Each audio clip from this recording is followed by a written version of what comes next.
আরজিকর কাণ্ডে তদন্তে সিবিআইয়ের ঢিলেমির অভিযোগ তুলে সিজিও কমপ্লেক্স ঘেরাওয়ের হুঁশিয়ারি মালদা জেলা তৃণমূল কংগ্রেস সভাপতি তথা মালতীপুরের বিধায়ক আব্দুর রহিম বক্সির। আরজিকর কাণ্ডে দোষীদের গ্রেপ্তার ও শাস্তির দাবিতে রতুয়ার পুকুরিয়ায় তৃণমূলের ধর্ণা মঞ্চ থেকে এই হুঁশিয়ারি দেন তিনি। বক্তব্য রাখতে গিয়ে আব্দুর রহিম বক্সি বলেন, পশ্চিমবঙ্গটাকে একটা অশান্ত পরিবেশের মধ্যে অগ্নিগর্ভ আগুনের মধ্যে ফেলে দেওয়ার চেষ্টা করছে সিবিআই। সেই সিবিআইয়ের অফিস ঘেরাও করছে না কেন? প্রয়োজন পড়লে আমরা সিবিআইয়ের অফিস ঘেরাও করব। এই আন্দোলনকে অন্য পথে ঘুরিয়ে নিয়ে রাজনীতি করার চেষ্টা করছে বিজেপি। মমতা ব্যানার্জি সামনের সারিতে এগিয়ে চলেছেন। তিনি প্রতিনিয়ত সিবিআইকে বলছেন তদন্ত শেষ করতে। শুধু বিজেপিকে আপনারা একটা প্রশ্ন করবেন, জাতি নবান্ন অভিযান করছেন, কি চাইছেন সেখানে?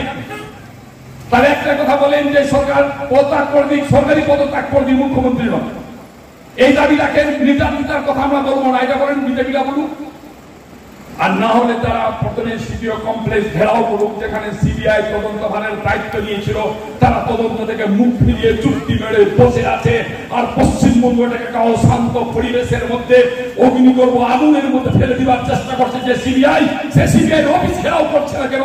আমরা করবো সে সিবিআই। প্রয়োজন বললে তৃণমূল কংগ্রেস কর্মীরা সিবিআই অফিস ঘেরাও করবো, সে অভিযান আমাদের হবে। আগামী দিনে আইন আসা উচিত, আমার ব্যক্তিগত মত। আগামী দিনে আইন আসা উচিত।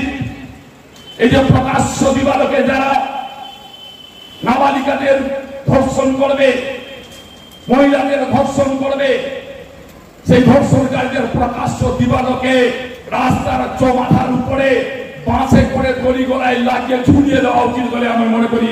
প্রকাশ্য ফাঁসির দাবি করছি আমি, যে তাদের প্রকাশ্য ফাঁসির ব্যবস্থা করা হোক, আইন আসুক। যে আইন প্রকাশ্যে ফাঁসি হলে আগামী দিনে এই ধরনের অপরাধীদের জন্য সমাজে আর হবে না। আন্দোলনকে অন্য পথে ঘুরিয়ে দিয়ে রাজনীতি করার চেষ্টা করছে বিজেপি। আজকে সিবিআই তদন্তভার গ্রহণ করেছে না, আমাদের পুলিশ নাকি ব্যর্থ পশ্চিমবঙ্গের, তারা দায়িত্বভার গ্রহণ করেছে। অথচ তারা আজকে কোন রকমেরই তদন্ত এগিয়ে নিয়ে যাচ্ছে না। সেইভাবে আমার মনে হয়েছে, আমি বুঝতে পেরেছি যে বিজেপিকে মাইলেজ দেওয়ার জন্য, রাজনীতি করার জন্য, যাতে বিজেপি পশ্চিমবঙ্গের অশান্ত করতে পারে। যত দেরি হবে তত অশান্ত করার সুযোগ পাবে বিজেপি দ্বারা। পশ্চিমবঙ্গটা ভেঙে দিবার একটা কুচক্রান্তের সাথে সিবিআই যুক্ত আছে বলে আমার মনে হচ্ছে। নাহলে তদন্ত করে শেষ করে দোষীদের খুঁজে বের করছে না কেন? এই বিজেপির ঘৃণ্য চক্রান্ত তৃণমূল কংগ্রেস কর্মী মমতা ব্যানার্জির নেতৃত্বে পশ্চিমবঙ্গের বুকে ভেঙে খান খান করে দিবে, এই শপথই আমরা তৃণমূল কংগ্রেস কর্মীরা গ্রহণ করেছি। সিবিআইকে ঘেরাও করা উচিত বলে আমি মনে করি। কাকে ঘেরাও করছে, কার কাছে আন্দোলন করছে, কোথায় অভিযান করছে?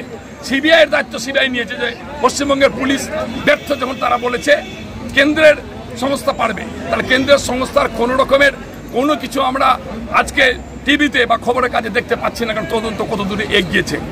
তাই আমাদের মনে হয়েছে তাদেরকে ঘেরাও করে জিজ্ঞাসা করা উচিত যে আপনারা তদন্ত শেষ করছেন না কেন? সেই কারণে আমি বলেছি সিবিআইকে প্রয়োজন পড়লে ঘেরাও করতে হবে। রাজ্যেও যেমন কুণাল ঘোষের বিরুদ্ধে কেউ আর পাল্টা বক্তব্য রাখে না, মালদা জেলাতেও যিনি তৃণমূলের সভাপতি আছেন ওনার কোনো কাউন্টার আমাদের দিতে ইচ্ছা করে না।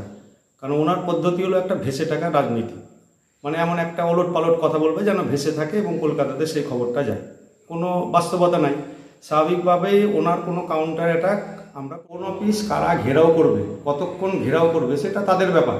কিন্তু সমস্ত পশ্চিমবঙ্গের মানুষ, সমাজের সমস্ত শ্রেণী, কোনো শ্রেণী বাদ নাই, যারা কিন্তু বলছে যে অবিলম্বে রাজ্য সরকারের সিবিআইয়ের সঙ্গে সহযোগিতা করা উচিত।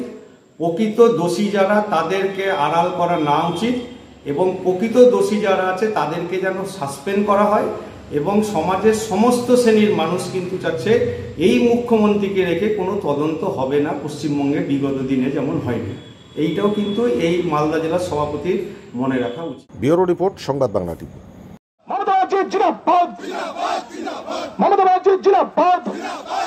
আরে আমি তুমি সবাই চাই, আমি তুমি সবাই চাই, আমি তুমি সবাই চাই। ফাঁসি দিতে হবে। আজ